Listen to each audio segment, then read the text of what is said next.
Hola, saludos a todos. Mi nombre es José Pablo Bolaños Rilloni, cédula de identidad 108210032 en Costa Rica. Y el presente video es una respuesta al editorial que apareció publicado el sábado 27 de septiembre del 2014 en el periódico nacional La Nación por el señor César Castro, titulado Feminacismo. Un editorial que pretendía traer a discusión o pretendía tratar el tema de las luchas de género,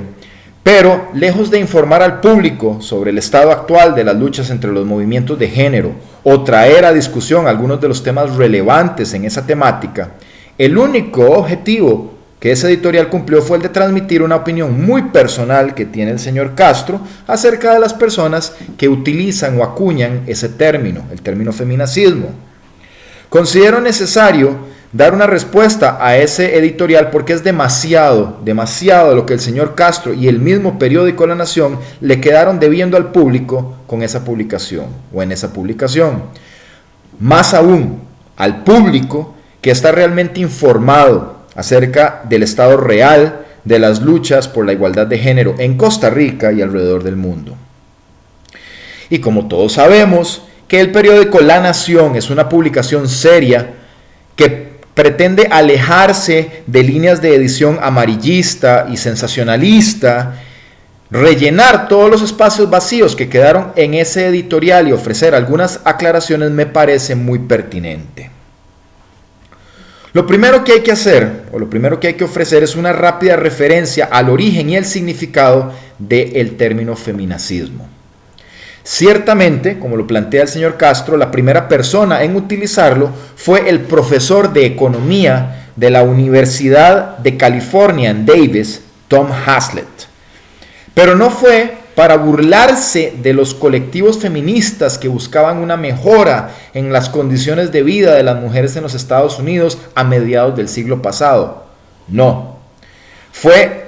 para referirse a un grupo de feministas militantes que en los 90s tenían el objetivo de tratar de popularizar al máximo los abortos. Es decir, velar porque se practicaran la mayor cantidad posible de abortos en los Estados Unidos. Posteriormente, distintas personas tomaron el término y lo popularizaron para hacer referencia a las feministas que asumen una postura radical. Estamos hablando de feministas que típicamente culpan a los hombres de todas las desigualdades e injusticias que existen. Insisten en negar categóricamente que los hombres puedan sufrir algún tipo de trato discriminatorio en nuestra sociedad y están cerradas a cualquier tipo de discusión acerca de esos dos temas. Algunas de estas personas, o de estas feministas, como la autora Sally Miller Gearhart,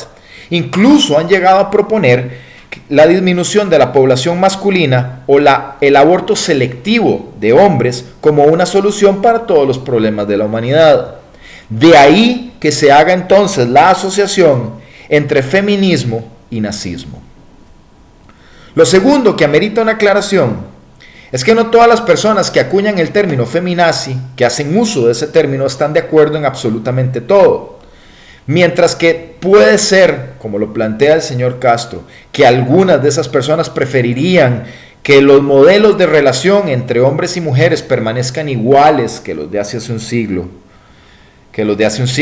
o que la iglesia siga teniendo injerencia en la educación y la política, otros no estamos interesados en retornar a prácticas sociales que son obsoletas o que están superadas.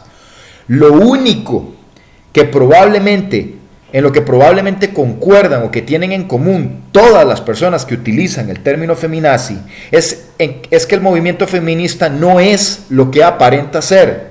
y que su impacto en nuestra sociedad no es tan positivo como sus representantes han querido hacernos creer.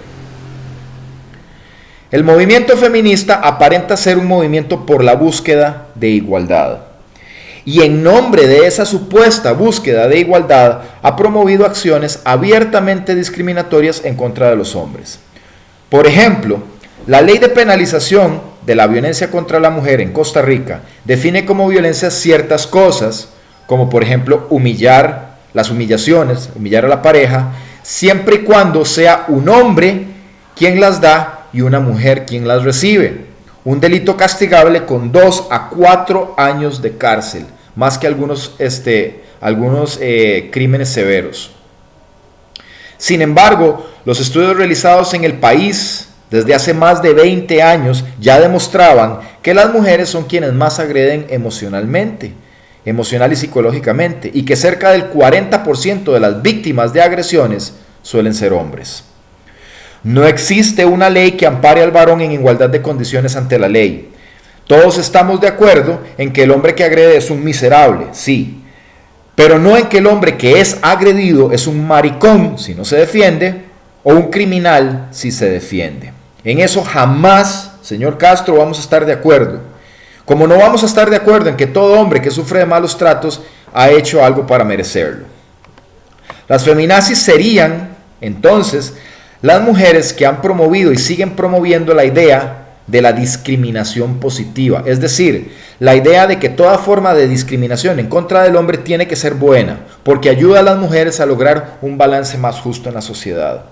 Sin embargo, las leyes y las políticas que se han derivado de la discriminación positiva, como por ejemplo la ley de penalización de la violencia en contra de la mujer que ya mencioné, pueden ser y son constantemente utilizadas por mujeres inescrupulosas para violentar los derechos de los hombres, con el beneplácito de nuestro sistema judicial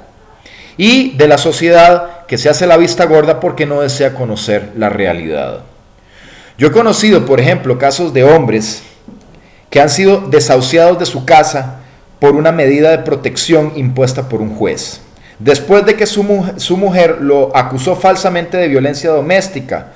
a partir del momento en que él descubrió que ella le era infiel y le anunció que quería divorciarse de ella.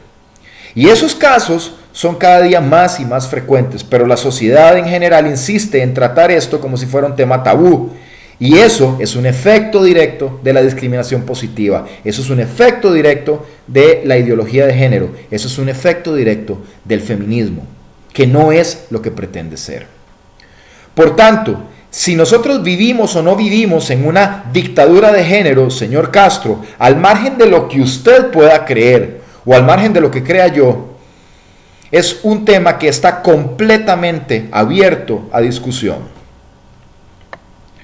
Si es cierto que su formación familiar, social y académica le indican que es abusivo limitar de las libertades de un sexo, desencadenar paranoia y fomentar la opresión, entonces tal vez usted esté interesado en unirse a nosotros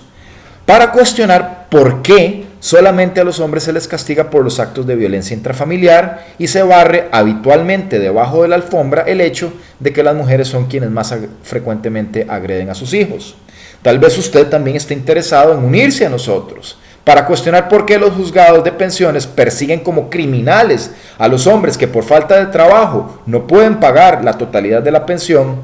pero dejan tranquilas a las mujeres que violentan los derechos de los padres de sus hijos al no permitirles, al no respetar los regímenes de visita, aunque éste asuma todas sus responsabilidades. Tal vez usted también esté interesado en hacer eco con nosotros del cuestionamiento sobre la razón por la que la custodia, la guarda y la crianza siguen siendo habitualmente asignadas a la madre después de un divorcio, o por qué la custodia compartida no es la norma y el estándar en nuestro país. Contrario a lo que usted plantea, muchos de nosotros no tenemos absolutamente ningún problema con el pago de pensiones alimenticias, sino con todos los abusos documentados en la asignación de estas. No tenemos ningún problema con el respeto a las mujeres porque de hecho ese respeto es una realidad en la mayor parte de la sociedad, como no lo es el respeto al hombre y la debida consideración a sus problemas. Y tampoco consideramos un acto vandálico hablar de un 30% de brecha salarial, sino tratar de hacerle creer a la población que esa brecha existe porque supuestamente a hombres y a mujeres se les paga diferente, a las mujeres se les paga menos por hacer exactamente el mismo trabajo en exactamente las mismas condiciones, cumpliendo exactamente la misma cantidad de horas. Ese es el problema que tenemos. Muchos de estos hombres, lejos de ser los cavernícolas que usted tan torpemente intenta caracterizar en su editorial, no le temen a las mujeres realmente fuertes e independientes, porque esas son las mujeres que típicamente están acostumbradas a luchar hombro a hombro con ellos, en sus hogares, en sus trabajos y en sus grupos de activismo social para obtener lo que necesitan y lo que merecen. Considerando que la comunidad antifeminista es una comunidad en crecimiento, que cada vez cuenta con más y más voces masculinas y femeninas en todos los grupos de edad, considero que sería conveniente, señor Castro, comenzar a escuchar qué es lo que esos grupos tienen que decir, en vez de tratar de tapar el sol con un dedo, o pretender que se puede silenciar a una comunidad entera a punta de ataques personales, porque esos ataques personales son precisamente los que culminan muchas veces con los insultos a los que usted hace referencia. Por tanto, don César, lo invito a informarse un poco mejor acerca de estos temas, para que a futuro pueda opinar con un poco más de propiedad. Muchísimas gracias por su atención.